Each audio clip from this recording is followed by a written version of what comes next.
My book, Give Me Liberty, is about one man's struggle against a totalitarian system. His name was Oswaldo Paya. He was born in Havana in 1952. He was 7 years old when Fidel Castro came to power. Castro promised to bring democracy, but instead he built a powerful dictatorship in Cuba. Marxist ideology, a single communist party, a secret police, and total control of the press.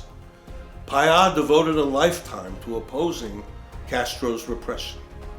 By day, he was a soft-spoken technician who repaired hospital equipment, active in his Catholic church, where his family had worshiped for 4 generations. Oswaldo's greatest passion was to change Cuba into a country of free people. He believed the rights of every person are bestowed by God and not by the state. Yet every day in Cuba, he saw those rights were trampled upon. Even something as innocent as hanging a Merry Christmas sign on the church steeple was considered subversive. Oswaldo hung the sign on his church anyway. He never lived in a free Cuba, but it lived in his mind.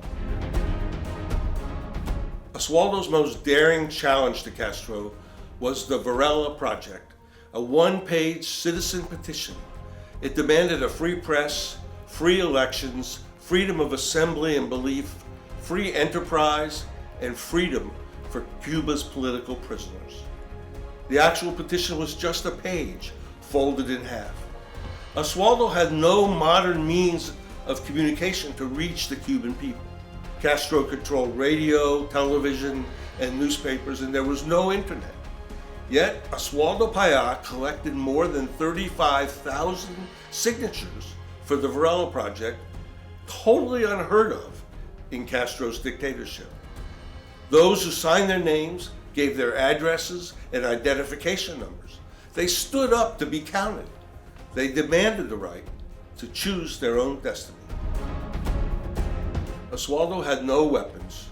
He fought with only a pen and paper and words. When Oswaldo Paya and his team turned in the Varela Project petitions, Fidel Castro threw them in the trash can. Then he arrested 75 people and gave them long prison sentences. Paya became Castro's enemy number 1. He was repeatedly threatened with death by Castro's state security.